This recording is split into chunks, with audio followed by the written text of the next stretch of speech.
여러분 안녕하세요. 오늘은 성막은 임마누엘 하나님이신 예수 그리스도의 예표에 대해서 알아보겠습니다. 모세가 시내산에서 받은 율법은 그 특정상 도덕법, 시민법, 종교의식법으로 모세오경 전체에서 완성되고 있지요.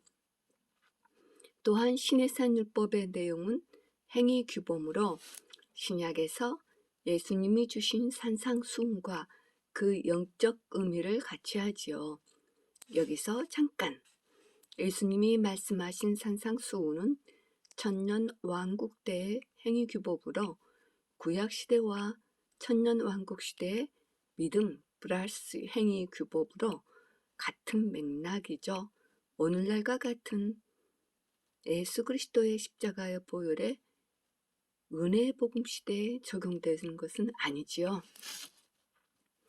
예수 그리스도께서 친히 치리하시는 천년왕국 시대의 규례로서 구약 시대와 천년왕국 시대는 믿음과 행위가 결합되는 규례이지요.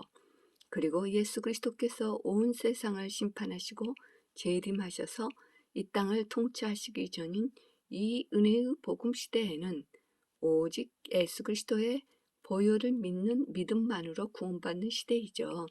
이 부분을 많은 사람들이 오해하거나 착각하기에 혼란을 일으키고 헤매지요. 조금만 말씀을 깊이 묵상하시고 공부하시고 생각해 보시면은 아하 하고 알아낼 수 있을 겁니다. 시내산 언약을 낭송하고 또 핏부림으로 언약을 정식 체결하고 하나님 앞에서 진교의 식사를 함으로써 언약이 최종 마감이 되지요. 왜 진교의 식사있냐고요? 고대인들은 언약 체결 후 서로 화목의 식사로 마무리하는 방법을 하나님께서 인간들의 눈높이로 맞추어 허락해 주시는 것이죠. 창세기에 아브라함에 관련된 말씀들을 읽다 보면은 많이 나오지요.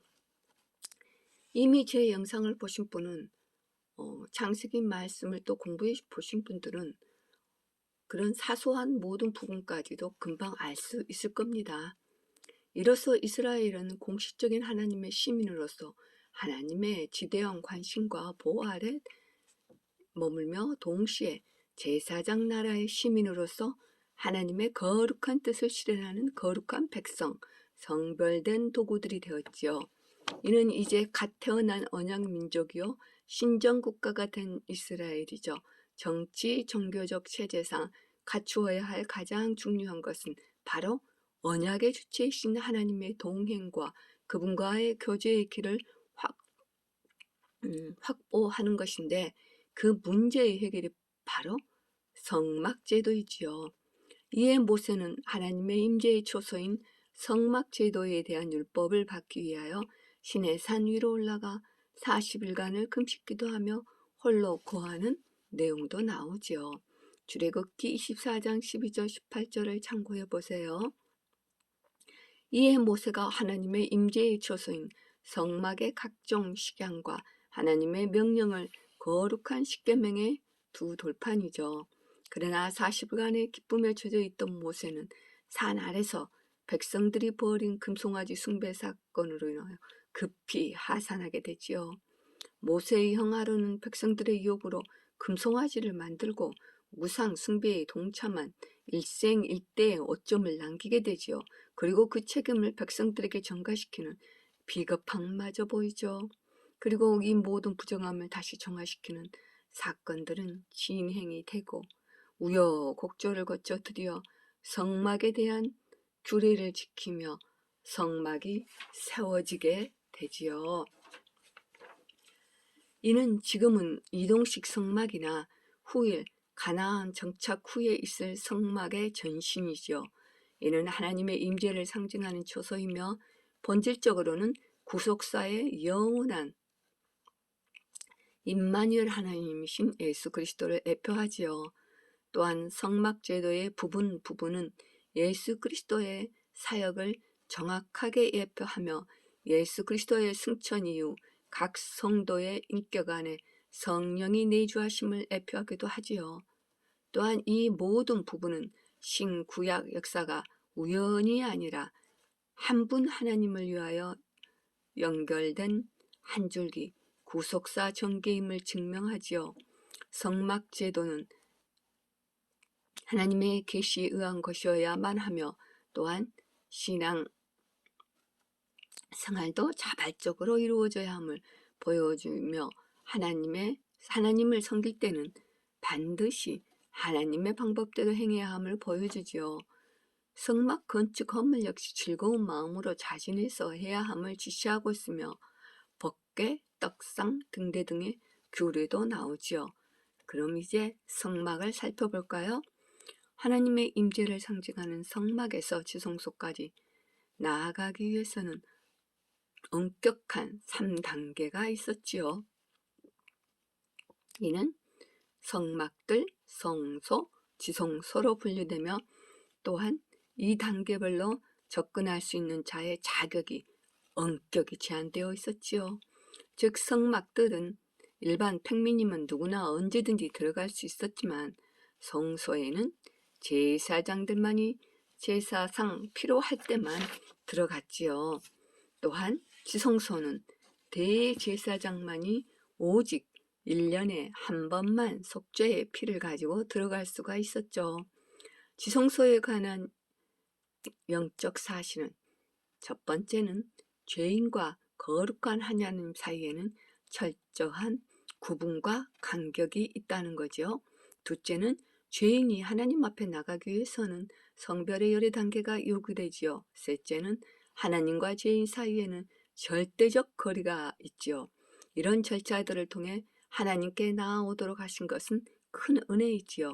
네 번째는 또한 구약시대의 이런 단계적 절차는 신약시대에 하나님과 죄인 사이의 간격을 각각 단번에 허물어버릴 예수 그리스도의 여러 사역을 예표하지요.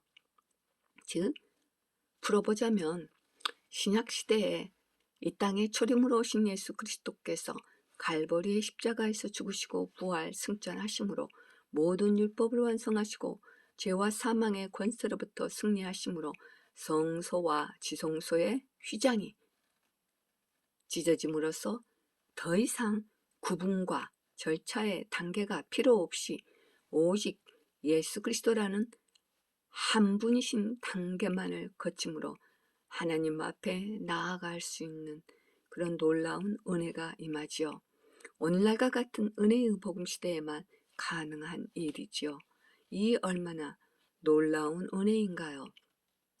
즉 성막에는 두 종류의 휘장이 소개되고 있는데 그 하나는 지성소 휘장이며 또 다른 하나는 성소의 출기에 들어오진 휘장으로 이 휘장들은 하나님의 거룩과 영광을 보존하며 인간들의 그릇된 호기심과 접근을 방지하는 기능이며 이는 구약의 율법이 정하는 바 하나님과 인간의 좁힐 수 없는 머나먼 간격을 보여주는 것이라 할 수 있지요.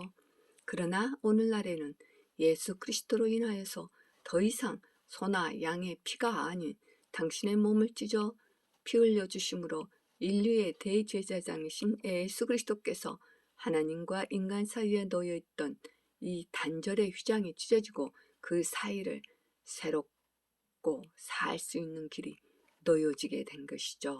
즉 예수 그리스도만을 통하여 하나님께 나아갈 수 있는 길이 열리게 된 것이죠. 그럼 신약 성경에서는 어떻게 말씀하시는지 찾아볼까요? 히브리서 9장 11절에서 15절 말씀을 보니 그러나 그리스도께서는 다가올 선한 것들의 대제사장으로 오셔서 손으로 짓지 아니한 곧 이러한 건물이 아니 더 크고 더 온전한 성막을 통하여 염소와 송아지의 피로 아니하고 오직 자신의 피로 한 번 성소에 들어가셔서 우리를 위하여 영원한 구속을 이루었느니라. 황소와 염소의 피와 암송아지의 죄나 불결한 자들에게 뿌려 그 육체를 정결케 함으로써 거룩하게 한다면 하물며 영원하신 성령을 통하여 흠없는 자신을 하나님께 드린 그리스도의 피가 어찌 죽은 행실에서 너희 양심을 정결케 하여 살아계신 하나님을 섬기게 하지 못하겠느냐. 이런 연유로 그는 새 언약의 중보자이시니 이는 새 언약의 범죄한 것들을 구속하시려고 죽으심으로써 부르심을 받은 자들로 그 영원한 유업의 약속을 받게 하려 하시는 것이라. 아멘. 이 얼마나 놀라운 사랑과 은혜인지요. 성막은 이렇듯 우리 주 예수 그리스도의 놀라운 애표이지요. 그럼 이제 지성소와 성소가 있는 성막 본체 밖에 뜰에 설치된 번제단에 대해서 알아볼까요? 번제단은 놋단, 놋재단으로 되어 있으며 여기서는 희생 제물들이 인간의 죄와 허물을 대신하여 죽여서 불태워지는 것으로 하나님께서는 이 희생제물의 향기를 흠양하시고 하나님의 심판의 칼을 거두시죠. 성경에서 나오는 첫 번째 희생제사의 기록은 아벨의 제사에서 나오죠. 이 희생제사는 인간의 역사와 하나님의 기뻐하시는 제사로 받아들여지지만 이를 시기하고 불법으로 제사를 드린 카인의 분노와 증오로 아벨은 최초의 순교자가 되지요. 이 희생제사의 의미는 이렇듯 깊고 심오하고 사탄이 제일 싫어서 몸부림치는 치열한 영적 전쟁이 일어나는 요인이 되지요. 구약시대의 이 희생제사는 신약시대의 절대 무음하신 자로서 인류의 모든 죄를 대신하여 희생당하신 예수 그리스도의 대속 사역과 그 대속의 현장이 십자가의 제단을 애표하지요. 그럼 요한일서 2장 1절에서 3절 말씀을 볼까요? 나의 어린 자녀들아, 내가 이런 것들을 너희에게 쓰는 것은 너희로 죄를 짓지 않게 하려는 것이라. 그러나 만일 누가 죄를 지으면 우리에게 아버지와 함께 있는 한 변호인이 있으니 곧 의인이신 예수 그리스도시라. 그는 우리의 죄들을 위한 화목 제물이시니 우리뿐만 아니라 온 세상의 죄들을 위한 것이라. 아멘. 예수 그리스도는 온 세상의 죄들을 위하여 이 땅에 오셔서 우리 죄들을 위한 화목제물로 십자가에서 죽으시고 그 모든 죄와 사망의 권세로부터 승리를 하시고 부활 승천하신 것이죠. 성막은 이렇듯 큰 의미를 담고 있지요. 출애굽기는 하나님과 언약을 맺고 십계명과 율법과 성막에 대한 말씀을 받으며 그 성막을 완성하고 봉헌하는 장면으로 출애굽기는 막이 내리죠. 또한 성막에서 하나님을 섬기는 직책을 받은 자들에 대한 것이 뇌익이며 그들은 성막을 중심으로 어떻게 하나님을 섬겨야 하는지 또 사람들 간에 어떻게 살아야 하는지에 대한 지침서이죠. 즉 하나님과 교제하는 제사 정보, 먹거리 정보, 전염병 정보, 가나안 온 주민들의 종교와 생활 정보로 가득한 그런 책이지요. 또한 민수기는 인구조사로 시작되는 책이죠. 이스라엘 백성이 가나안 땅에까지 가는 동안에 치러야 할 전쟁에 대비해 병력을 잘 정비하는 것입니다. 병력을 정돈하고 나자 성막 위에 머물러 있던 구름 기둥이 다시 움직이기 시작을 하지요.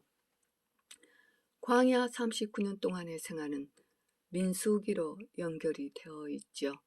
민수기의 중요 장소는 시내산, 가데스바네아, 모압 평지 등이죠. 여기서부터 정복해서 얻은 땅들을 루벤 지파, 갓 지파, 므낫세 반 지파에게 나누어 주지요. 그 정도는 모두 기본적으로 다 알고 계신 듯 하네요. 여러분, 오늘도 시간에서 기쁨이 있으시기를 바랍니다. 다음에도 더 좋은 은혜를 나누길 바라며 여러분 안녕.